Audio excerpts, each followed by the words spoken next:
Izadiak margoz eta kolorez bazterrak betetzen dituen bezala, halaxe zabaldu dezake aire izpi batek xuxurla txikiena ere. Eta hoiekin guztiekin hitza eta irudia uztartuta, Sastraka, Maleza izeneko literatur tresna artistikoa sortu du Peio Lizarraldek, 4 eskutara ondu duen artefaktuan. Peio, arte disiplina ezberdinak gordetzen ditu, Sastraka liburuak.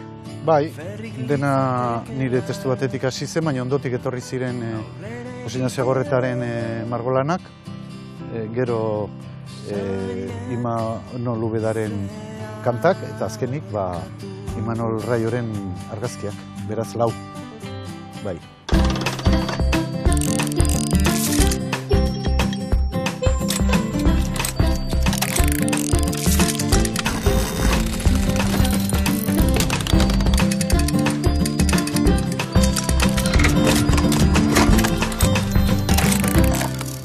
Hementxe gauz, Nafarroko Unibertsitateko jinko da, munduko espezie zarnetaikoa, zuaitzei dagokienez.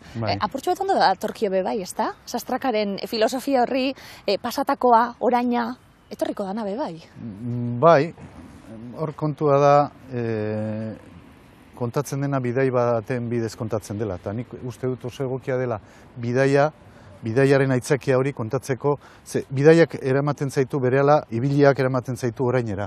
Baina, normalean ibiltzen garenan egiten ditu proiekzioak. Han ibili nintzen, hemen ere hau zegoen lehen, baina orain hau dago, eta gerora ere bai, egunen batean nahi nuke, behar bada, ibilbide hori egin nezake, eta bar, orduan, orainetik iraganera, eta gerora ere egiten dira, eta uste dut, egokia izan ditekela. Behintzat, aitzakia gisa bidai iruditzen zait oso eraginkorra ikuslea o irakurlea guk nahi dugun tokien jartzeko. Naturak badu, musika berezia be bai, liburuan? Bai,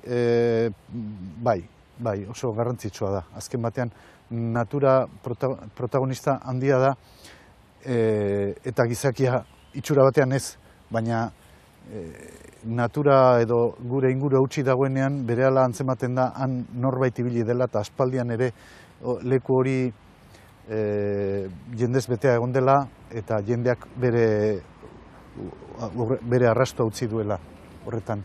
Aldartean ere eragin dezake, noski? Dudik ez.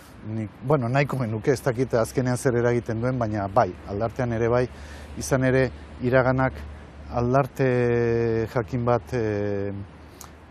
batera eramaten zaitu eta ez beti ona, gainera, ez beti esango nukenik desiragarria eta hori egunen batean gainditu egin behar da. Esan nahi dut horrek bere askotan ekartzen duen tristura, ze horitzapenak ez dira beti gozoak, eta gozoak direnean ere, haietara joan ezkero, geratzen den ondar hori ez da beti oso gozoa izaten. Zederra, itzaingo dugu honi buruz. 4etatik 2 egongo gara gaur. Nor etorriko da gero, nor gonbidatu duzu? Gero etorriko da gonbidatua, baino gehiago bada, beste partaidea delako. Azkenean 4 lagun gara Sastrakan, eta horietako bat Imanol Raio da, eta bera egongo da gurekin. Inorz ez da kalterik gabe ateratzen oroitzapen batetik. Bueno, Peio, hasi aurretik, ze liburu polita dan? Handia, pisutxua... 2 kilo terdi.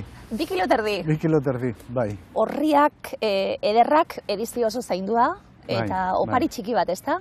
Hartzailearentzat eta suposatzen dut zuentzat sortu dozuenontzat be bai. Egin alizan dugu guk nahi genuena eta ereinek beti liburuaren alde egin du eta gauzak oso errazak izan dira. Esan nahi dut edizioa prestatzeko orduan eta bar. Apostu oso garbia egin zuen gure lan horren alde eta jakina oso pozik gaude.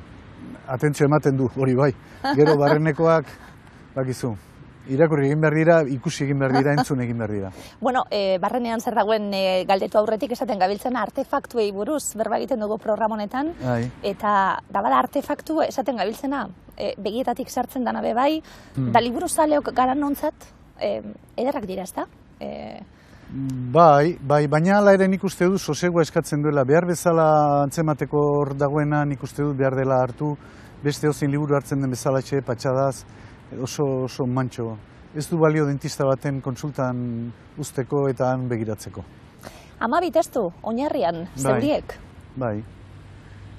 Ni Agorreta margolariaren aspaldiko laguna naiz eta orduan beti ari ginen zerbait egin behar genuen elkarrekin, eta halako batean 2019ko udan nik testu hau pasatu nion, eta ez nuen nik uste zer aterako zenik, izan ere, haren lana ezagututa, uste nuen etziola gauza hundirik eragingo.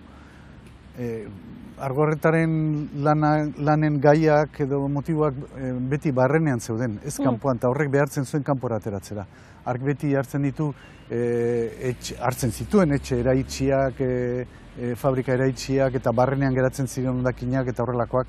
Eta ez nuen uste hortik ezer atera zitekenik, edo aterako zuenik, baina begira, azkenean horiek eta gehiago ere etorri dira.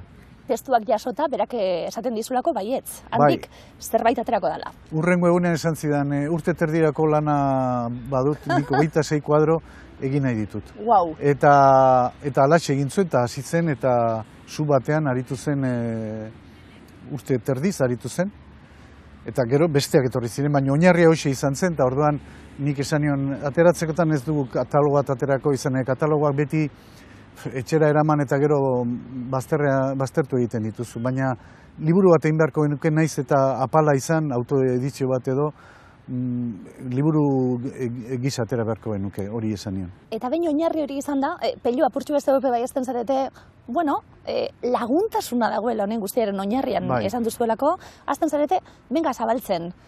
Musikaren bat jartzen dion esate baterako Imanol Ubedak aurretik ere ezagutzen, zenutena eta zenuena aspalditik. Bai, hori inork ez du hemen esan egin behar dugu. Egin ditugu eta gero kate bat izan da, kate naturala, adiskidetasunak ekarri duena eta konplizitateak. Gero, nik eginak nituen zenbait letra eta single batean argitaratu zituen ere 2 letra Imanol Ubedak, eta azala Jose Ignacio Agorretak egin zuen. Eta oso dugu laguna eta esan genuen, behar bada zerbait atera lezake honetatik. Berak ez duen uste, Imanol Ubedak ez duen uste atera zezakenik ezer, baina berehala handik 3 hilabetera 12 kanta zituen, txoratu zen, da hortik puskak hartu zituen, beretzat lan azaila zen ez baiziren letrak, testua ziren narrazio bat zen, eta orduan narrazio horretatik puskak ateratzen hasi zen, eta ondo zituen 12 kanta horiek. Eta gero, handik puska batera egun batez, mendibuelta egin da gero sartu ginen haren Jose Ignazioren estudioan, eta Imanol Raio etorri zen gurekin, eta Imanolek antzeman zuenan bazegoela normala, Jose Ignacio Agorretan obran normala etzen zerbait, eta galdetu egin zigun, zer dela eta hau. Zer zailzate? Kontatu egin genion. Izane, honek argitaratu aurretik inor gutxi jakin duen berri, Joni Ubeda jakitun zen, baina handik aurrera ez du beste inork izan honen berri ez genuen zabaldu nahi. Eta zabaldu genion azkenean zerari, aipatu genion Imanol Raiori, eta Imanolek izan zuen laster lanpetutan nabil, baina behar bada baita. Lehenengo esalditik tiraka, egin zuen liburutik kanpo, liburuan dagoena, baina testutik kanpo sortutako beste zerbait. Proposamena ikusi genuen, eta arekin joan ginen, eta alexe bukatu zen Lauron lana. Oroitzapenekin lotura daukan izango da, Imanolen lana bebai, galdetuko diogu gero, baina esan dako apurtxu bet, Pello zure testuetatik, da laguntasun horretatik zederra zeuretzat, zeharik eta ederra eurentzat bebai, Agorretak bere ohiko lanetik, irten egiten duelako, Imanolek bere ohiko lanatik zure letrak askotan musikatu ditu, Bidertzenen eta Doni Horrezen, baina, klaro, orain testu oso bat zan, narrazioak ziren, konfort gunetik kanpo ibili direla guztiak aitertu dute. Bai. Zederra zuretzat bebai, ez da? Oso erra, netza da, gauza zoragarri bat. Netza da, opari handi bat, gero haiekin lanean aritzea, dena oso erraza izan da, polita izan da, ez gaude gauza guztietan, ez gatoz gauza guztietan bat, baina honetan ez da zalantzarik izan. Gero, gauza ederra da, bestearen lana oso goko izatea. Hemen ez da gezurretan ibili beharrik inorekin, ez da, kanta ez, edo argazkia ez, denak dira, eta orduan nik uste gainera Lagun Urkoaren promoziorik handiena besteak egiten dula eta pozik gainera, konbentzitua gaudelako. Egin dugun hori, denon artean egin dugun horrek, denon ustez merezi duelako. Eta ederra da, bai. Bueno, esango dizut be bai, bakoitzaren sinadura gauzarik onenak beti, mai baten bueltan edo, sortzen dira? Imanolen meritoa, Imanol Raioren meritoa da hori. Esan zigun paperezko zerbieta batean zehozer idazteko, eta hurrengo egunean ekarri zigun, hauxe izango da azala. Eta alaxe atera da azkenean. Konbentzitu gintuen berehala. Eta metik abiatuta guztia, inorrezta kalterik gabe ateratzen, oroitzapen batetik? Aurretik beste gauza asko zeuden, baina azken bultzada edo egiazkoa ekarri zuen esaldi horrek, bai. Imanol Ubedak aitortzen du, horri esker hasi zela kantak egiten, eta Imanol Raiok ere esaten du oinarria hor dagoela, esaldi horretan dagoela. Denek oso gokoa dute, en fin, dudik gabe nik idatzi dut eta bai, egoki ikusten dut eta... Irakurle aldetik bai, esango dizut, oso iradokitzailea dela, irakurten zu, eta gero esaten gabiltzena, papel handi honetan, eta inorrezta kalterik gabe ateratzen oroitzapen batetik. Bakoitzaren biografiak izango du zerikusia honetan be bai, eta pertsona bakoitzak be, tarte ezberdinetan, ezberdin ulertuko du be bai, oroitzapenen kontu hau.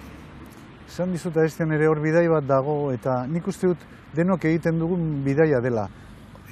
Baina bide horrek baditu arriskuak. Oroitzapenak etorri egiten dira, eta zenbat urte gehiago bete ordun eta maiz hau etortzen dira, eta gehiago etortzen dira. Nik uste dut arazo dagoela zu oroitzapenen bila joaten zarenean.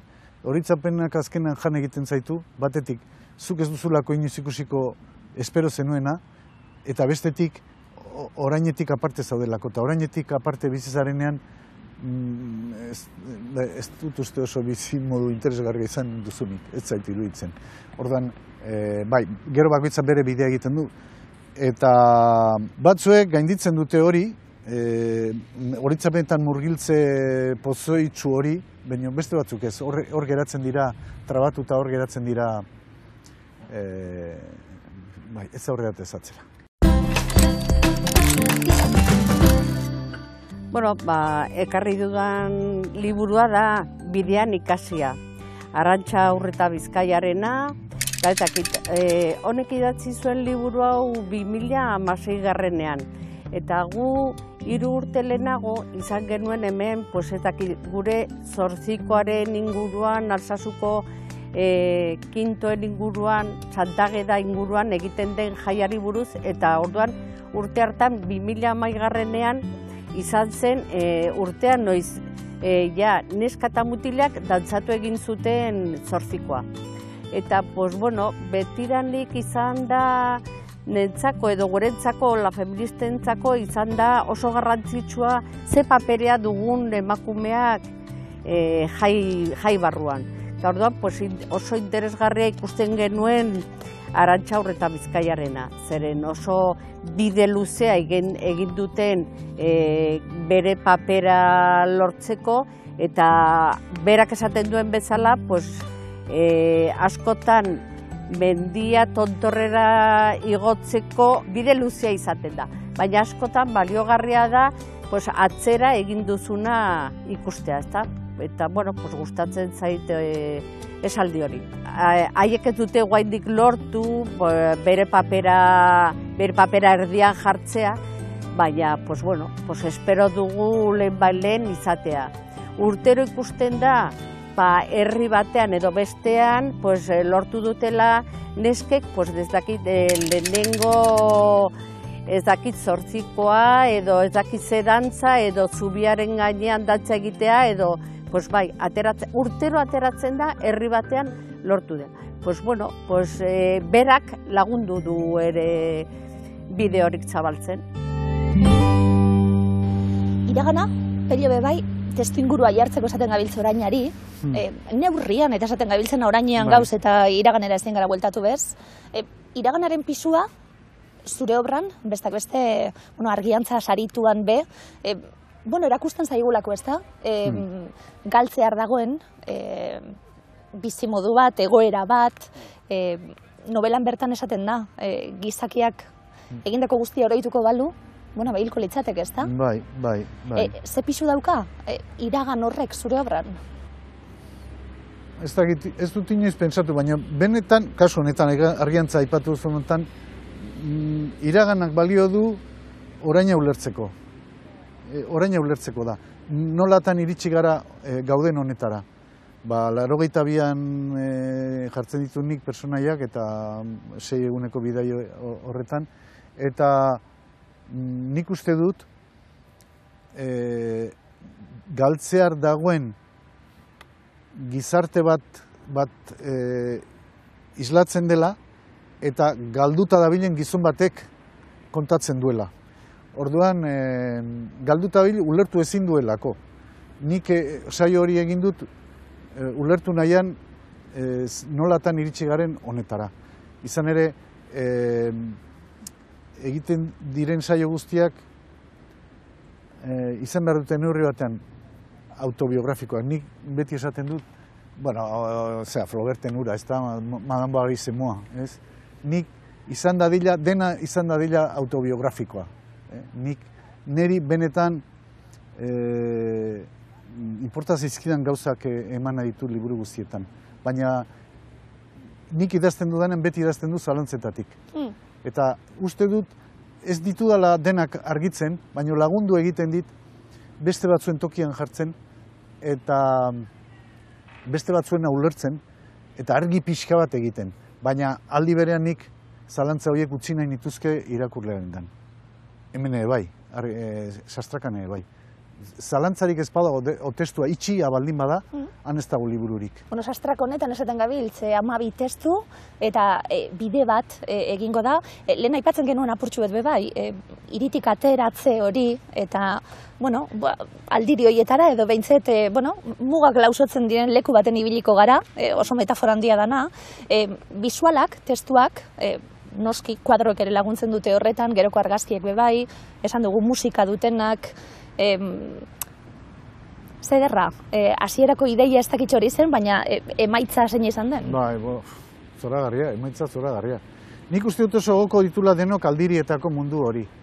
Itxura batean utzik dago, baina hortik asko eta asko pasatu dira, eta utzi dute bere arrastoa, utzi dute bere bizitzaren islak ere badaude hor, non nahi.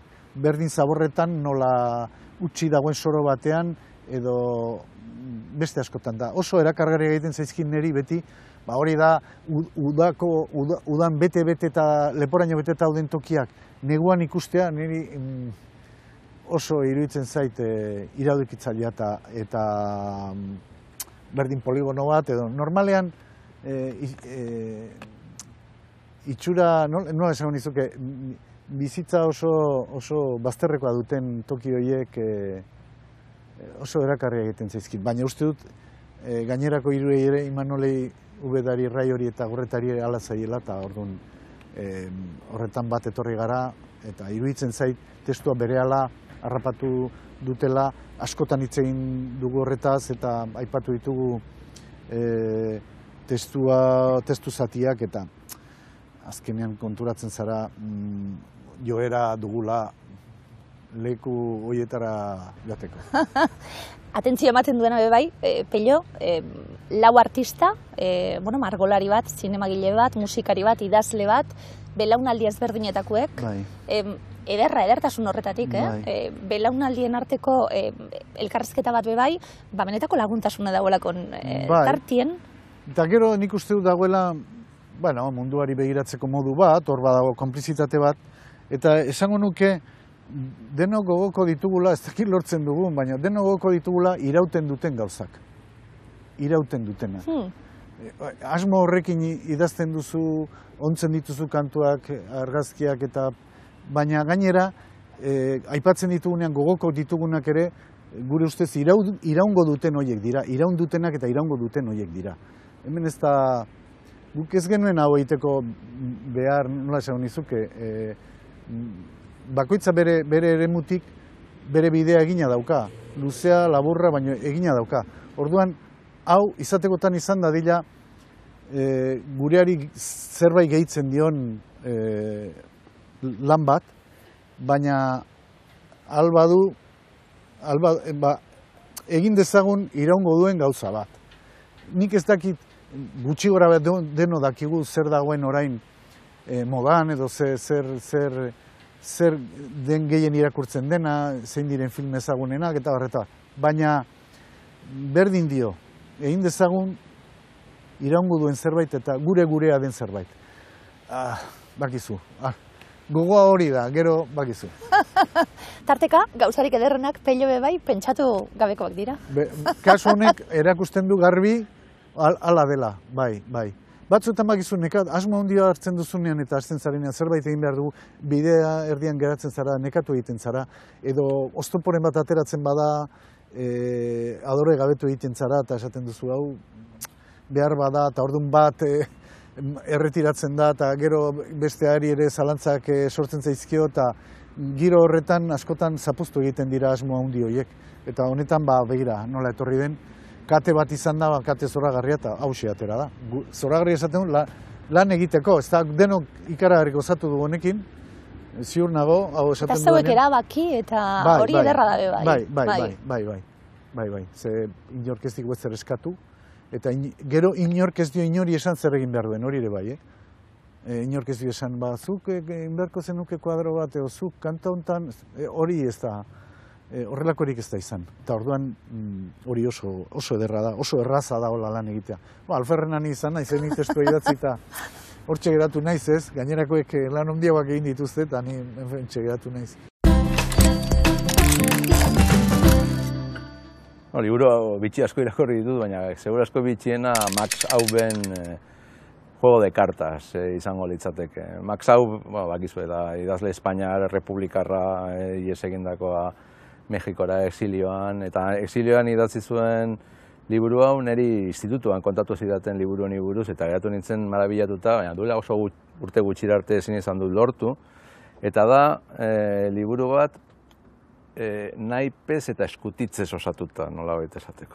Orduan, da pertsonai bati buruzkoak, kartak eskutitzak dira pertsona ezberdinetakoak, baina ez da liburu normal bat, baizik eta naipeak dira. Alde batek dauzkate naiparen pintore batek egindako interpretazioak, eta bestaldetik eskutitz bana. Eta depende nola barajatzen duzun liburua, pertsonai horri buruz ateratzen duzun, kontua da pertsonai hori nor den nola baita ateratzea. Pertsonai hori desberdina da, segun ze ordenetan irakurtze dituzun kartak. Orduan da oso liburu experimental alde horretatik interesgarria. Max Aub, Juego de Cartas. Kostata, baina erabaki dut eta aukeratu dut, No me avergoncé del Evangelio, Marino Ayerrarena. Eta hoxe aukeratu dut, adibidez gure etxean dudan libururik zaharrena da, bere garaian gure amak erositakoa, ondoren erdi izkutuan edukitakoa baita ere isiltasunean edukitakoa, baina oso testigantza beharrezkoa eta delako. Lan handia egin zuen, Marino Ayerrak alde hortan, eta oraindik ere eskertzeko moduko liburua delako. Asko lagundu egin zuena eta laguntzen duena oraindik ere, gaur egun. Asko daude, baina ni askotan bueltatzen naiz Imanol Irigoyenen, uste dute, Juan Mari Irigoyenen anaia dela, Argiaren barne distantziak. Liburu bakarra idatzi zuen poesiarena, bera pintorea da, eta nolabait ere serenitatea lortzeko liburu bada. Argia agertzen da poema guztietan eta oso lasaituta gelditzen zara. Argi hutsaren argia, argirik argiena. Itzalaren argiari darraio. Imanol Raio, ze moduz? Osongi. Bueno, orain Pellok esandakoa entzuten ibili zara, ez estatzeko momentua iritsi da. edo ez. Laguntasunetik, haserre barik eta prozesu zoragarria izan dela. Bai, erabat. Nik uste ongi atera bada, ez? Nik uste arrazoia da, ez dela proiektu bat, ez? Hori argi dago eta lagun arteko ideia bat, ez? Nik uste hori da sastraka eta gainera denok elkarrekin oso gustura lan egin dugun lan bat. Ez bakoitzaren ekarpena baizik eta gero elkarrekin sortu duguna, liburua bera, ez? Pelok esan du, bere testuetatik eta gorretan pinturetatik, Imanol Ubedaren musikara, azkena zeu, batzen apurtxu bet, pelikula egiten egon zinelako, apurtxu bet montaketa lanetan, hilkanpaiaken montaketa lanetan, beste liburu batetik, inspiratutako pelikula 33 eskilori, badute testo batzuk, zerbait pelikula ikusten dana, ez da? Bai, orain arte behintzat liburuetan oinarritutako pelikulak egin izan ditut, Inigo pixkat aldean utzita, baina kasu honetan 2008ko urtea izan zen pixkat, gauza asko egin izan dituena, ez? Pandemia bitarteko gainera, hilkanpaiaken postprodukzioa buru belarri sartutan nengoen, irailean estrenatzea zegoen pelikula, eta, hor modu ezustekoan sortu zen sastrakaren historia guzti hau. Harrapatu ninduen gainera oso, Jose Ignazioren margolanak ezagututa, erabat harrituta nengoen, ez? Hori ikusten ari nintzenaz, eta zirrara handia sortzen zidan, era berean, eta azkenean irakurri nituen Pelloren tekstuak, eta, bapatean nire burua Almadenera joan zen, ez? Hor hasi zen dena. Testu horretatik eta batez ere esan duguna, oroitzapenen idei horretatik, hasierako esaldi horretatik, zeure aspaldiko jaioterriko etxera, zoazte aitaren jaioterriko etxera, eta pelikula ez, argazkiak iradokitzen dizkizune guztiak. Bai, eta batez ere, nolabait sastraka bakoitza bere konfort eremutik atera du, eta niretzat ere horrela izan da. Ekarpen berezi bat egitea, ez? Ideia hori zen, nik argi ikusten nuen. Gainera, memorian irudiak beti irudi finkoa bezala dira, ez? Flashak bezala dira, eta hori argazkiak bartzuten, ez? Lehen zegoena erakutsi baino gehiago, lehengoaz orain zer dagoen, ez? Eta uda batean, uda partean, ibilbide hori egitea planteatu nuen, argazkiak egiten, baita soinua grabatzen zen, nire oroitzapena, nire udakan, hori txitxarren soinu hori, gilkarrak eta oso berotasun sensazio hori, guzti hori, horren inguruan, halako sail bat egitea, eta ondoren, liburua planteatu genuenean, izan da hainbat disiplina ezberdinen arteko zera bat, ez? Osotasun bat, ez? Eta nik uste oso, liburu berezia egin duela ere bai, ez?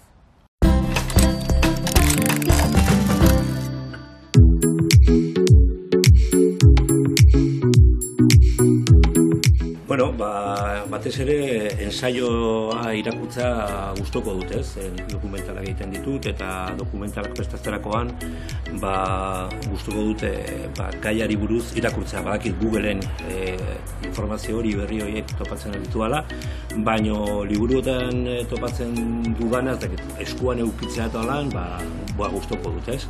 Ensaioetan, orain dela iaz estrenatu genuen zinemaldian historia dun volante dokumentala, eta adibidez Jon Alonsoren Naparra kasu irekia irakurri nuen eta ikasi nuen, horre informazio guztia hor zaolako, eta horrein badaukat zutei buruz dokumental bat, eta horrein irakurtzen ari nahiena da El planeta en llamas, pizkat aldaketa klimatikoari buruz hitz egiten duen liburu bat. Aspalditik daramat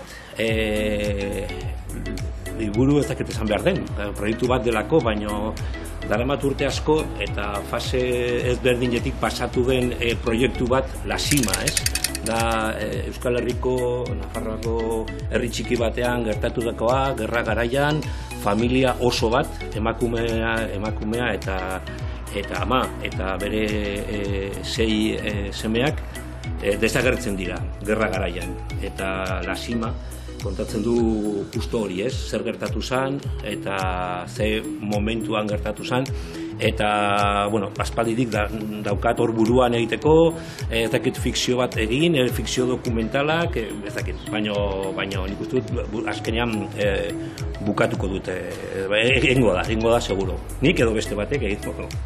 Bueno, bere garaian nire arrebaren Simone de Beauvoirren bigarren sexua irakurri nuen, 12 urtekin edo, eta potentea iruditu zitzaidan, baina gero badago beste liburu bat, Itziar Txigarena, laguna dana, eta bueno, laguna zelako irakurri nuen El devenir perra.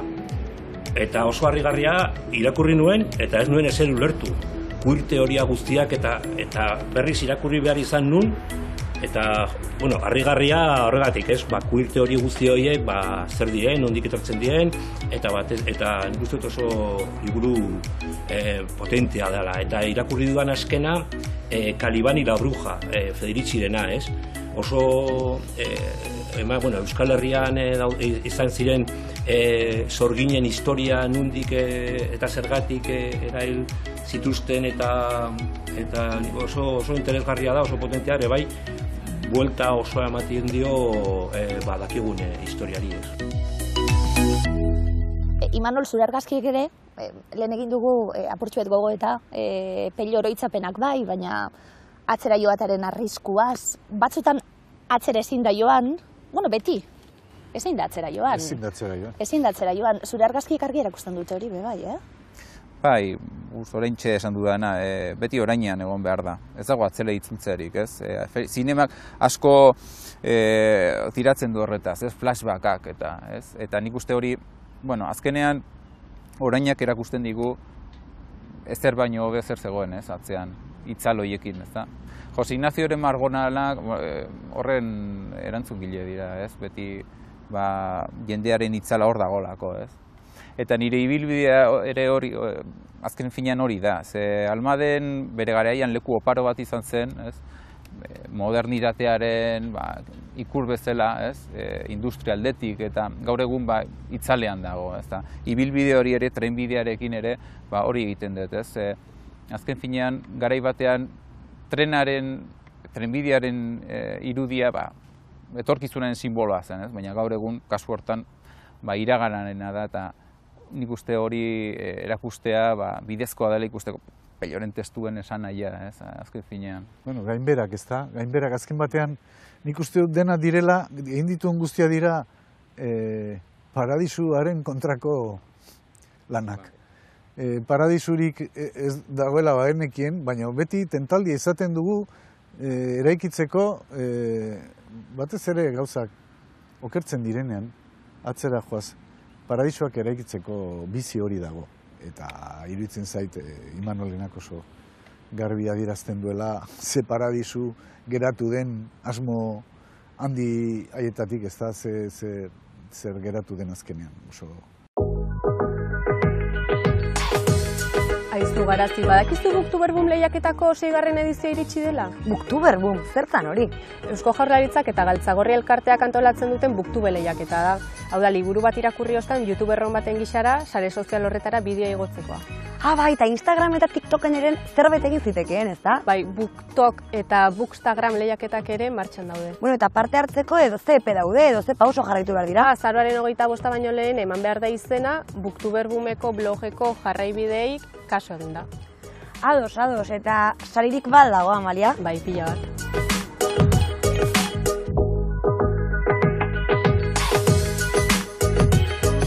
Bueno, nik ja erabaki hartu dut, nik parte hartuko dut. Guk ezin dugu parte hartu Garazi. Zeba? 14 eta 18 urtartan izan behar direlako. Eska, bueno, eskerrako indikan gazte txartela ez digutela kendu. Eta, bueno, Amalia, ni bain irakurtzen egitzen, Así que...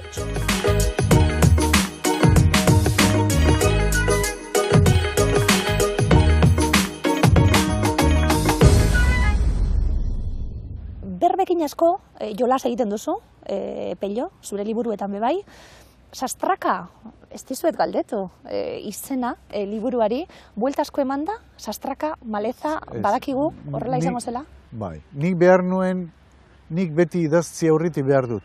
Lehenengo esaldia, azkena eta izenburua. Hoiek gabez naiz idazten hasten. Nobelekin ere berdin, ez? Eta orduan hori oso garbi nuen.